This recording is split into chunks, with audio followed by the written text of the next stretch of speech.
Alhamdulillah wa syukrulillah asyhadu an la ilaha illallah wahdahu la syarikalah wa asyhadu anna Muhammadan abduhu wa rasuluh. Hadis nomor 1178. Bismillahirrahmanirrahim. Wa an Abi Hurairah radhiyallahu anhu qala Ja'a rajulun ilan nabi sallallahu alaihi wasallam faqala ya Rasulullah indi dinarun qala anfikhu ala nafsika qala indi akharu qala anfikhu ala waladika qala indi akharu qala anfikhu ala ahlika qala indi akharu qala anfikhu ala khodimika qala indi akharu qala anta a'lam. Akhrajahu Syafi'i wa Abu Daud wal lafdzu lahu. Wa an Abi Hurairah, dan terima dari Abi Hurairah radhiyallahu anhu qala, ia berkata, Ja'a rajulun ilan nabi sallallahu alaihi wasallam, telah datang seorang kepada Nabi sallallahu alaihi wasallam. Faqala, lalu ia berkata, ya Rasulullah, wahai Rasul, indi dinarun, aku punya 1 dinar. Qala, Nabi bersabda, anfikhu ala nafsika, napakohkanlah 1 dinar itu untuk dirimu. Qala, ia berkata lagi, indi akharu, aku punya 1 dinar yang lain. Qala, Nabi bersabda, anfikhu ala waladika, berikanlah kepada anakmu. Qala, orang itu berkata lagi, indi akharu, aku punya 1 dinar yang lain. Qala, Nabi bersabda, anfikhu ala ahlika, berikanlah kepada istrimu. Qala, orang itu berkata lagi, indi akharu, aku punya 1 dinar lagi yang lain. Qala, Nabi bersabda, anfikhu ala khodimika, berikanlah kepada pembantumu. Qala, orang itu berkata lagi, indi akharu, aku masih punya 1 dinar yang lain. Qala, Nabi bersabda, anta a'lam, kamu yang lebih tahu. Hadirin yang sama-sama hadir di majelis ini, sengaja saya lewat hadis-hadis yang lain. Malam ini kita sedikit mengulas berkaitan dengan kewajiban memberi nafkah. Memberi nafkah merupakan kewajiban seorang suami terhadap istri dan keluarga. Dan kebaikan seorang suami yang memberikan nafkah kepada istri dan keluarga itu bisa mengalahkan kebaikannya berinfak untuk sabilillah. Jadi ini jangan dianggap enteng, karena seorang suami memberikan nafkah kepada istri, kepada keluarga, itu lebih besar pahalanya ketimbang ia memerdekakan hamba saya, ketimbang ia memberi fakir miskin, ya, itu lebih besar pahalanya ketika dia mengorbankan hartanya sebagai nafkah terhadap istri dan keluarga. Makanya nanti siapapun yang merasa jadi suami itu memberi nafkah kepada istri satu kewajiban qat'i. Jika tidak, maka ia jatuh dalam dosa. Kenapa para ulama menyatakan seperti itu? Berdasarkan hadis. Pertama, di kitab Musnad Ahmad di juz ke-16 di halaman 116.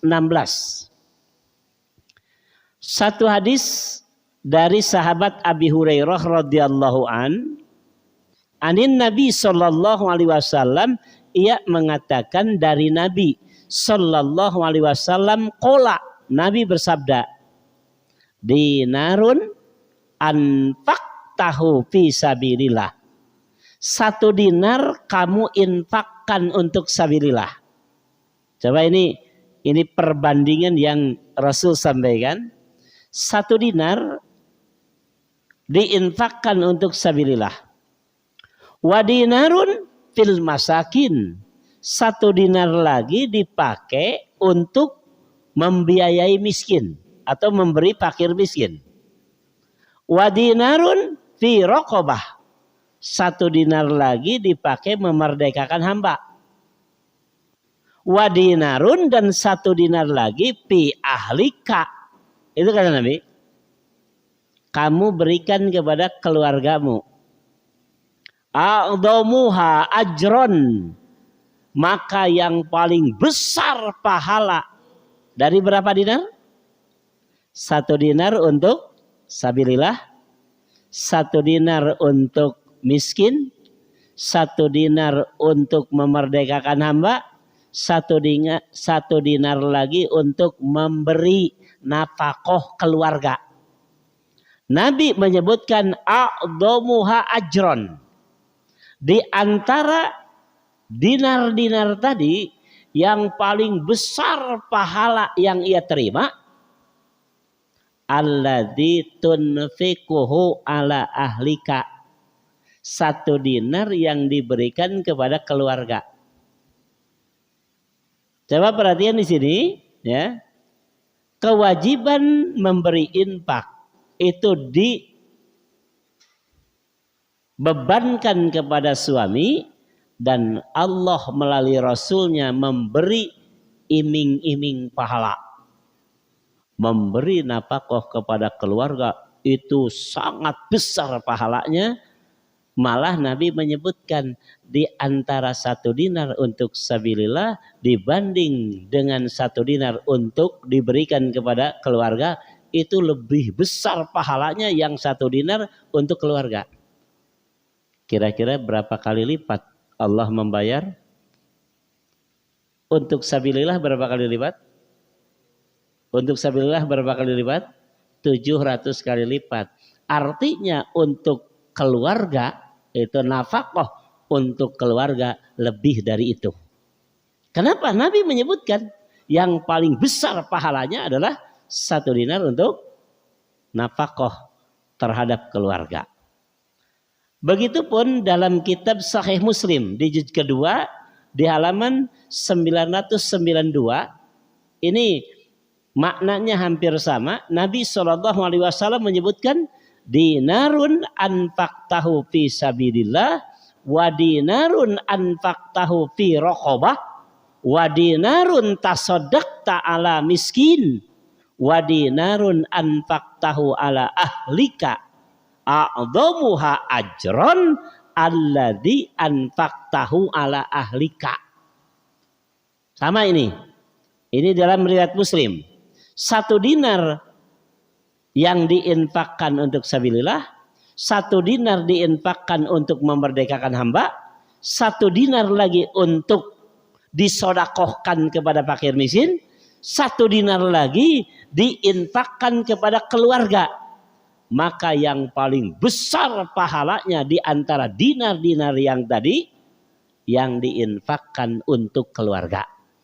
Nah, inilah sebagai bukti dan dalil bahwa seorang suami memberi infak kepada keluarganya, istri dan anak-anaknya, itu merupakan kewajiban yang benar-benar dibebankan kepada suami. Nah, kemudian dengan ukuran apa? Allah menyebutkan di surat At-Talaq, kewajiban suami memberi nafkah terhadap istri dan anak-anaknya diukur dengan kemampuan suami itu. Diukur dengan kemampuannya. Jadi tidak ada paksaan untuk disamaratakan dengan yang lain, tidak ada. Misalkan ini, tetangga dia memberi nafkah itu 1 hari itu 10 juta. Misalkan ini. Sedangkan dia mampuhnya 1 hari 100.000. Terlalu jauh begitu. Dosa enggak dia? Tidak. Kenapa? Karena Allah berfirman, a'udzubillahi minasyaitonirrajim, liyunfik du sa'atin min sa'atih. Hendaklah ia mengeluarkan infak atau memberikan nafkah terhadap keluarganya min sa'atih, menurut kemampuan, menurut kemampuannya. Wa man qaddara alaihi rizquhu falyunfik mimma atahu Allah. Dan siapapun yang dibatasi oleh Allah rizkinya, maka hendaklah ia berinfak dari apa yang Allah berikan kepadanya. Jadi infak itu diwajibkan kepada seorang suami untuk keluarganya menurut kemampuannya. Dan Allah berfirman, la yukallifullah nafsan illa ma ataha. Allah tidak membebankan kepada seseorang untuk menjalankan perintah kecuali dengan apa yang Allah beri. Jadi kemampuan yang Allah berikan kepadanya untuk memberi nafkah, itulah yang diwajibkan. Nah, dengan hadis tadi saya akan jelaskan berkaitan dengan aturan dalam syariat, siapa yang harus didahulukan ketika kita mengeluarkan infak. Jadi siapa dulu yang harus didahulukan ketika kita menginfakkan apa yang Allah berikan kepada kita. Jadi mere nafkah sahaheula ta urutanana teh. Seperti itu. Ya. Di hadis tadi riwayat Abu Daud dari sahabat Abi Hurairah radhiyallahu an di nomor hadis 1178, Abi Hurairah radhiyallahu an menyatakan, ja'a rajulun ilan nabi, ada seorang yang datang kepada Nabi sallallahu alaihi wasallam, faqala, lalu ia bertanya seperti ini, ya Rasulullah, indi dinarun, aku punya 1 dinar nih. Siapa dulu yang harus aku beri? Jadi 1 dinar ini untuk siapa dulu? Qala, Nabi saat itu menjawab, anfikhu ala nafsik, manfaatkan 1 dinar itu untuk dirimu.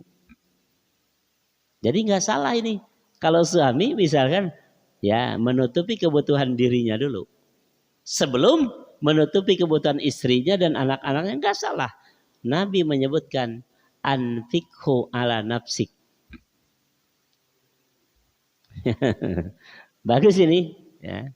Yang kedua, orang itu bertanya lagi kepada Nabi, ya Rasulullah, indi akhor, aku sudah bisa menutupi kebutuhan diriku, Lalu aku punya 1 dinar lagi yang lain. Siapa yang harus didahulukan wahai Rasul?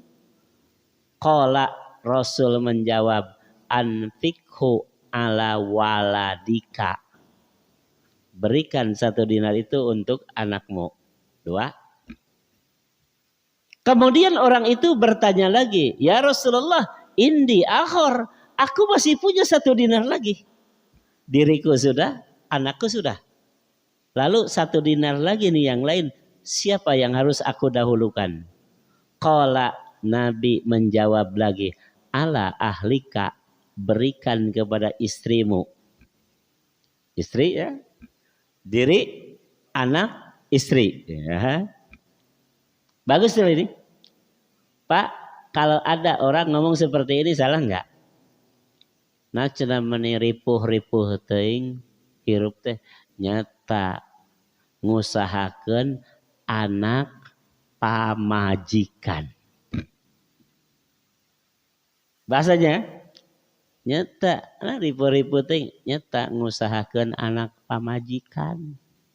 Jadi lain ngusahakeun pamajikan anak lain. Anak pamajikan. Nih hadisnya. Pas sekali nih dengan apa yang disabdakan Rasul. Dirimu ada ini 1 dinar lagi wahai Rasul. Anakmu. Ada ini 1 dinar lagi wahai Rasul. Istrimu. Qala, orang itu bertanya lagi. Indi akhor. Masih ada 1 dinar lagi wahai Rasul. Qala, Rasul saat itu bersabda lagi.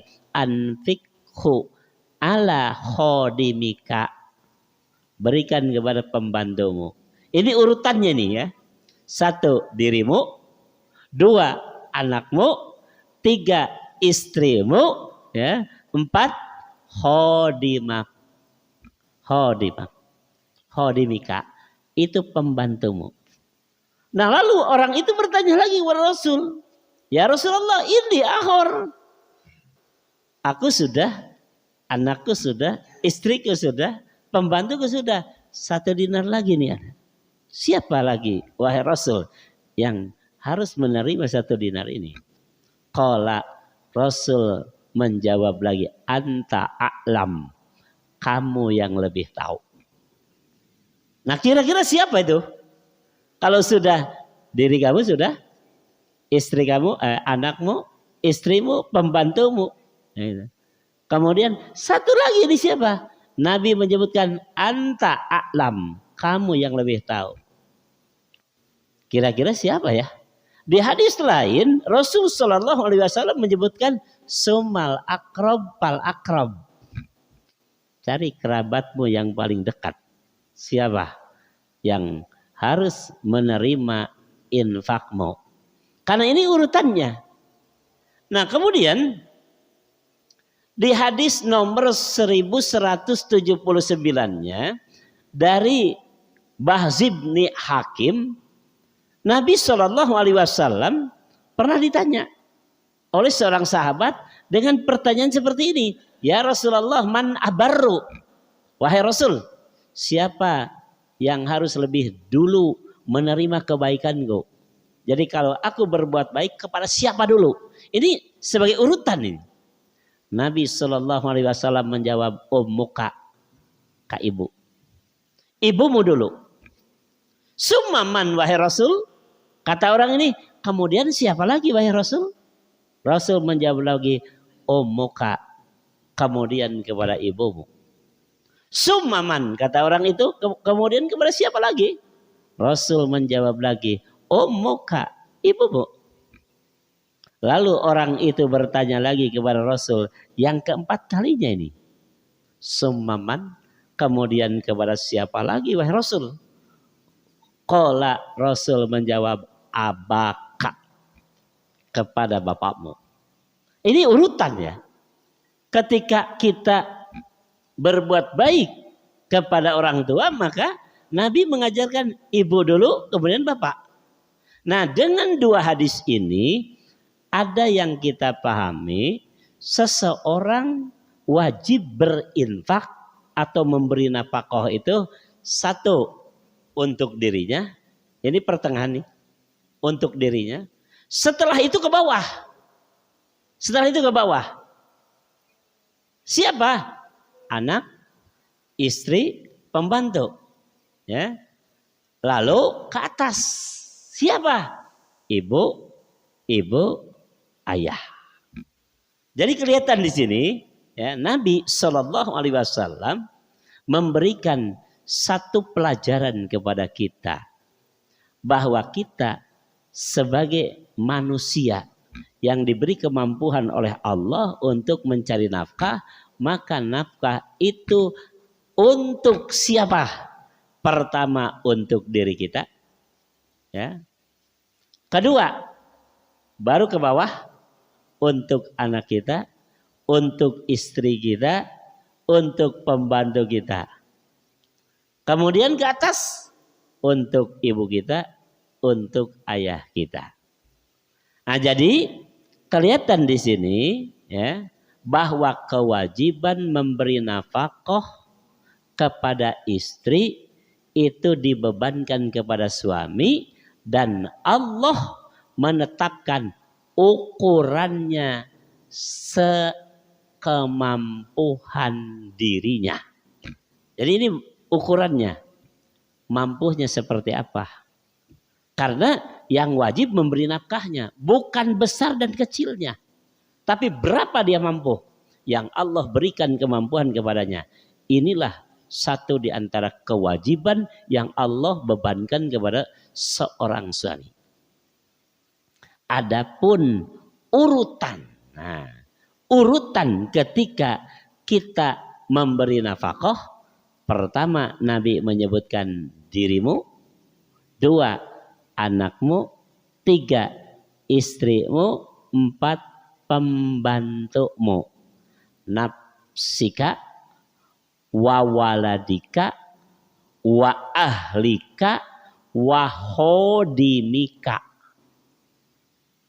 Ketika Nabi bertanya lagi, summa man, kemudian kepada siapa lagi wahai Rasul? Qala, Nabi menjawab, anta a'lam. Kamu yang lebih tahu, silakan. Tapi Nabi sudah memberikan pokoknya ini. Dirimu, anakmu, istrimu, kemudian pembantumu. Ini ke bawah. Lalu ke atas, ketika Nabi ditanya, siapa yang paling berhak mendapat kebaikan dariku? Nabi menjawab, ibumu, ibumu, ibumu. Summa abaka, kemudian bapakmu. Nah, ini satu di antara ketetapan syariat bagi siapapun yang jadi suami, wajib memberi nafkah terhadap istri dan keluarga. Ke atas ibu dan ayah. Itu pun kalau Allah memberi kemampuan. Bagaimana kalau tidak mampu? Tidak ada kewajiban. Berdasarkan surat At-Talaq ayat 7, Allah berfirman, a'udzubillahi minasyaitonirrajim, falyunfik mimma atahullah. Hendaklah kamu berikan infak itu dari apa yang Allah berikan kepadamu. Sampai Allah menyatakan, la yukallifullah nafsan illa ma'ataha. Allah tidak menuntut agar kamu memberikan kecuali apa yang Allah berikan kepada kamu. Kemudian di surat Al-Baqarah Allah juga berfirman di ayat 286, la yukallifullah nafsan illa wus'aha. Allah tidak menuntut apapun perintah yang harus dilakukan kecuali menurut kemampuan yang diperintah. Jadi dengan keterangan ini jelas bagi kita kewajiban memberi nafkah itu diatur dalam agama siapa dulu sesuai sesuai ya tuntutan syariat, dan Allah menetapkan melalui Rasulnya sebagai urutan siapa dulu yang harus kita dahulukan, kedua siapa, ketiga dan seterusnya. Itu saja barangkali yang dapat saya sampaikan. Mudah-mudahan ini menjadi bekal bagi kita ketika kita menjalankan syariat, terutama kewajiban kita memberi nafkah. Dan Allah melalui Rasulnya sudah menetapkan secara aturan syariat, termasuk urutan siapa yang harus didahulukan oleh kita. Barakallah li wa lakum. Wassalamualaikum. Silakan kalau ada yang mau bertanya. Pak, kalau laki-laki itu orang tua apa istri yang didahulukan? Kan kalau istri memberi nafkah ya Pak. Kalau ke orang tua itu namanya apa, sodako apa gimana itu? Bedanya apa? Gimana? Coba diulang. Yang didahulukan gitu. Antara? Kan ke istri mah wajib kan memberi nafkah, sedangkan kalau ke orang tua itu disebutnya wajib memberinya sodako atau gimana Pak? Kalau kita ya sudah berkeluarga, biasanya yang kita dahulukan keluarga atau orang tua? Keluarga atau orang tua? Keluarga, orang tua. Coba, tadi saya bacakan satu hadis nomor 1179. Sahabat bertanya kepada Nabi, ya Rasulullah, man abarru? Coba perhatikan hadis ini. Man abarru, siapa yang lebih dahulu harus menerima kebaikan dariku? Itu pertanyaannya. Bagaimana Nabi menjawab? Ummuka. Nanya lagi, kemudian siapa? Ummuka. Siapa lagi? Ummuka. Siapa lagi? Abaka. Ini kan pertanyaannya, siapa yang harus lebih dahulu menerima kebaikan dariku? Laki-laki yang bertanya, perempuan nih. Rojulun. Ya. Dan ingat, ini satu di antara ketetapan syariat. Artinya dengan hadis yang ini, ya, kita sebagai laki-laki, ya, diberi tugas dan tanggung jawab oleh Allah. Selama orang tua ada, ibu dan ayah dahulukan ketimbang keluarga. Di kita sekarang keluarga, indung bapak malah sahayu nawe. Hati-hati, ini pelanggaran syariat. Man abaru, bahasanya, siapa dulu yang harus menerima kebaikan dariku? Perhatikan ibumu, kemudian ayahmu. Kemudian Nabi Sallallahu Alaihi Wasallam menjelaskan di hadis nomor 1178, siapa? Dirimu, anakmu, istrimu, pembantumu. Sumal akrab. Inilah urutan. Alangkah baiknya kalau kita memberikan nafkah itu menurut aturan yang diatur dalam syariat. Takitu. Nah, pertanyaan. Sekarang bagaimana kalau kita harus memberi nafkah kepada istri, harus memberi nafkah kepada ibu, dahulukan yang mana? Si kasahala. Ka ibu, ka istri. Bingung ya? Ka ibu, ka istri.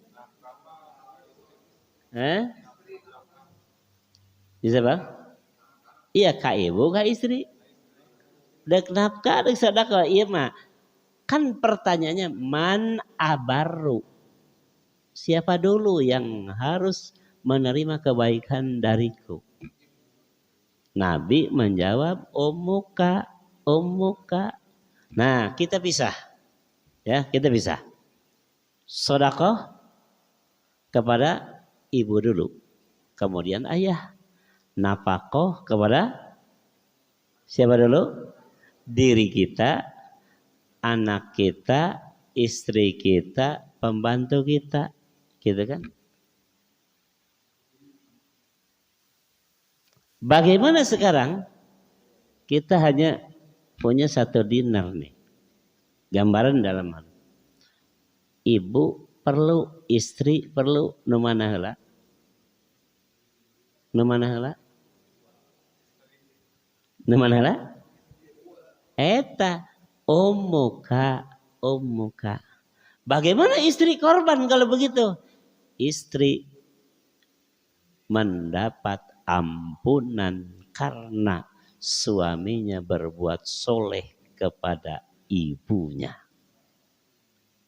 Teruskan, kenapa saya ngomong seperti itu? Dibalik sekarang istrinya saja, istrinya nih yang mentaati, ya, mentaati suami, ayahnya harus rela. Karena ini melakukan ketetapan syar'i, rela we. Maka ibu dan ayahnya dapat ampunan Allah karena anaknya yang mentaati suami. Karena aturannya seperti itu.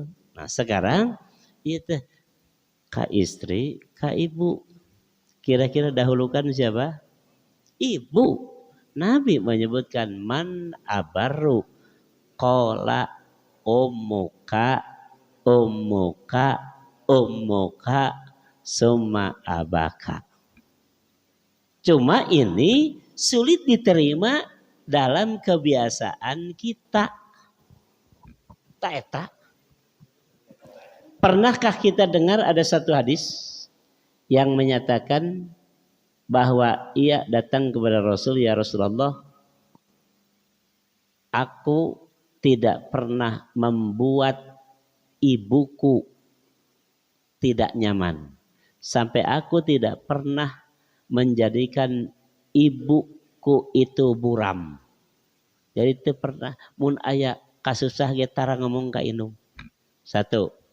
Yang kedua, ana mati ya Tuhan. Aku menjadi tunggangannya. Sampai ibuku kemanapun tidak pernah menginjak tanah. Dia akod. Dan semua hasil kasabku tidak aku ambil kecuali sesuai apa yang ibuku bagi. Bayangkan geus gaduh istri ge boga gaji teh ka ibuna.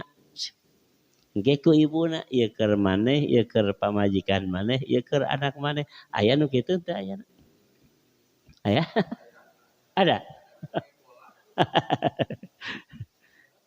Iya, itu kan itu di zaman sahabat terjadi.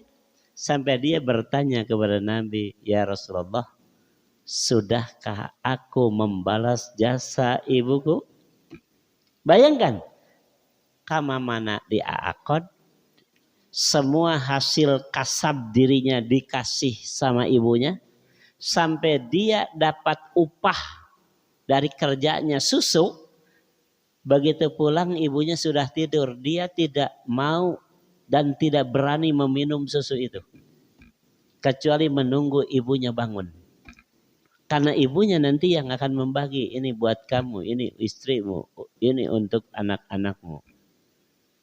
Itu saking solehna ka ibu. Lalu ia bertanya, ya Rasulullah, sudah cukupkah aku membalas jasa ibuku? Nabi menjawab, la walau zaprotan wahidatan. Belum. Sekalipun kamu hanya mengganti apa ya? Ya, satu hembusan napasnya. Bayangkan, eta geus ngabakti kitu ka indung can bisa males jeung mulang tarima indung. Kira-kira bagaimana dengan kita? Wajar kalau Nabi menyebutkan ketika ditanya man abarru ummuka ummuka ummuka. Karena nanti seorang laki-laki ya sebagai suami pertama yang harus kita taati Allah. Kedua kepada orang tua, ketiga baru kepada keluarga. Itu urutannya seperti itu. Di kita ini sulit diterima kan? Kenapa? Ada kebiasaan di kita tidak seperti itu. Padahal Nabi sudah memberikan aturan hidup kita. Allah ya, kemudian orang tua, itu kan? Kemudian keluarga. Nah, bagaimana dengan perempuan? Sama. Perempuan juga begitu kan? Maka suami itu Nabi menyebutkan naruka wajannatuka. Nih, suamimu itu penyebab kamu masuk neraka dan penyebab kamu masuk surga. Makanya nanti ini hadis yang terakhir ini menjadi satu ketetapan qat'i. Siapa dulu yang harus dapat kebaikan dariku? Nabi menjawab, ummuka, ummuka, ummuka. Bagaimana sekarang? Ibu katutup, keluarga terpenuhi, itulah yang afdal. Siapa yang memanage? Ya kita. Sebagai seorang suami yang bisa memanage. Ini buat ibu kita. Yang mana istri kita, anak kita, keluarga kita dan sebagainya. Dan inilah aturan yang diatur dalam agama. Wallahu a'lam. Masih ada yang lain? Cukup?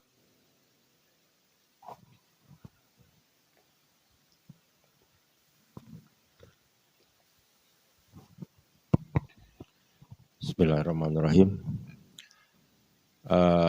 Ketika kita tidak bekerja, kita sedang bekerja, otomatis nafkah itu secara rutin kita berikan kepada anak istri dan apa yang disyariatkan di dalam Islam. Itu di dalam pekerjaan, sedang bekerja secara rutin bulanan katakanlah. Iya. Nah, ketika tidak bekerja, sudah tidak bekerja, dikatakan enggak bahwa nafkah itu harus rutin. Sedangkan dalam ketidakbekerjaan ini kita punya pekerjaan yang tidak rutin. Kadang 3 bulan lagi kita ada pekerjaan. Atau kadang-kadang tidak ada lagi atau 6 bulan kemudian. Nah, bagaimana masalah yang harus sesuaikan dengan syariat Islam. Yang kedua, apakah dengan nafkah itu cukup dengan uang saja ketika ada bisa membantu suami istri di dalam usaha lah bersama. Itu juga dikatakan nafkah buat istri dan keluarga. Terima kasih. Iya. Yang pertama, ya, ketika kita dapat penghasilan, ya, tiap bulan, biasanya kan dikasih istri. Terus bagaimana sekarang kita sudah berhenti kerja, misalkan kita tidak punya penghasilan, malah yang punya penghasilan istri. Bagaimana ini cara ngaturnya? Begitu ya. Begini ya. Tadi saya bacakan satu ayat di surat At-Tolak, ya.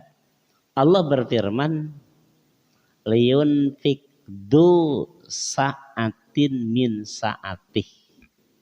Hendaklah seorang suami memberikan nafkah menurut kemampuannya. Nah, mampu. Apa nafkah itu harus berupa harta? Tidak. Bukankah orang bilang nafkah itu ada nafkah lahir, ada nafkah batin?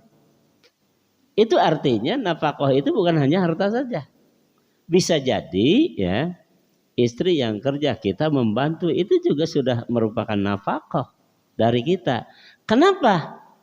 Min saatih, kita mampunya itu. Seperti itu. Ya, jadi nanti Allah menyebutkan fal yunfik mimma atahullahu. Coba kamu berinfak dengan apa yang Allah berikan kepadamu sampai kamu bisa berbuat baik kepada istri dan keluargamu. Berupa apa? Berupa apapun yang Allah berikan sebagai kemampuan untukmu. Ya contoh kecil begini Pak. Karena ibunya yang kerja sibuk nepi ka wadah teka wadah teka wasuh atau orang ngawasuh wadah. Saru apa namanya? Itulah nafkah. Itu bagian dari yang namanya nafkah. Gak masalah. Sehingga nanti istrinya ridho dengan amal suami seperti itu. Itu kan merupakan nafkah batin untuk istri. Seperti itulah contoh kecilnya begitu. Dan banyak lagi contoh-contoh yang lainnya. Jadi jangan malah kita sudah gak menghasilkan malah bikin enak istri. Nah ini barangkali. Nah ini coba kita berpikir seperti itulah begitu ya. Karena namanya nafkah itu bukan hanya harta saja bukan. Coba bikin senang istri dengan cara apa? Ya atau ini kerjana diantar-antar ke orang sama itu juga. Daripada istri bayar Gojek begitu, kita yang antar gitu seperti itu. Itu juga bagian dari infak kita. Gak usah minta bayaran sama istri begitu ya. Paling nanti mintalah sedekah dari istri begitu. Gak apa-apa. Karena saya sering katakan ya, nafkah itu wajib dari suami untuk istri. Sedangkan sedekah itu sunnah dari istri kepada suami. Gak apa-apa. Satu saat kita tidak punya, minta saja sama istri. Kalau istri yang punya. Gitu.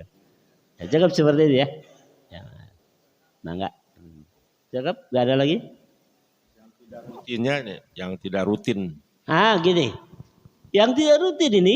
Ketika dapat proyeknya katakan iya. bulan itu begitu. Sekarang kan biasanya rutin tiap bulan gitu. Sekarang kadang-kadang ya 1 bulan dapat, 10 bulan gak dapat, bisa jadi begitu kan? Nah ini kembali kepada ayat tadi, fal yunfik mimma atahullahu, gitu ya. Yang jangan ya kermah teu boga penghasilan unggal bulan, tempo menang teh kalakape sorangan. Nah ini barangkali yang bikin sebel istri gitu ya. Kenapa? Kerma biasana unggal bulan tara menang ya. Eta hiji waktu mah ya bulan ieu mah menang. Ari menang teh jempe we ya siga nu teu menang. Nah ini hati-hati. Nanti jangan bikin kesel istri begitu seperti itulah. Makanya falyun fik mimma atahullah. Saya tadi katakan ketika kita wajib memberikan nafkah itu kalau Allah beri kepada kita. Bagaimana ketika Allah qadar, ya? Jadi menahan itu sampai kita tidak punya apa-apa, begitu kan? Waman qaddara alaihi kata Allah. Siapa yang dibatasi rezekinya, maka dia hanya wajib memberikan nafkah dengan apa yang Allah berikan kepadanya. Baheula mah dibere pagaweanana, dibere penghasilanana, ayeuna henteu, ya. Upayakan apa yang kita bisa ya untuk menyenangkan hati keluarga kita dengan apapun. Itulah merupakan nafkah kita. Cukup? Pak, kalau tadi memberikan bentuk kebaikan kepada orang tua kan utama ya Pak. Ya. Terus kalau ibunya itu udah meninggal, jadi gimana bentuk ininya Pak? Nah, bagaimana kalau kita ya punya orang tua sudah meninggal? Kan kalau masih ada kita bisa beri ini, beri itu kan. Sekarang sudah tidak ada. Dulu sahabat pernah bertanya kepada Nabi, masih mungkinkah aku berbuat baik kepada orang tua? Padahal orang tuaku sudah tidak ada. Nabi menjawab dengan kalimat na'am. Ya. Ya. Lalu orang itu bertanya, dengan cara apa? Wahai Rasul. As-salatu alaihima. Satu, doakan keduanya. Wastighfaru lahuma, mintakan ampun bagi keduanya, kan gitu kan? Itu diantara kebaikan kita kepada orang tua. Jadi jangan kita malah berhenti berbuat baik kepada orang tua karena orang tua sudah tidak ada. Tidak. As-salatu alaihima wastighfaru lahuma. Mintakan ampun. Ya, doakan begitu. Itu adalah satu kebaikan dari anak untuk orang tua yang sudah tidak ada. Malah nanti Rasul menyebutkan sambungkan silaturahmi dengan siapapun yang dulu pernah silaturahmi dengan orang tua kita. Teruskan cita-cita baiknya. Jangan malah kita memutuskan. Makanya nanti kalau orang tua suka ngaji, kita kedul ngaji, hianat TTK orang tua. Kita justru tidak berbuat baik kepada orang tua. Seperti itulah. Cukup gitu ya?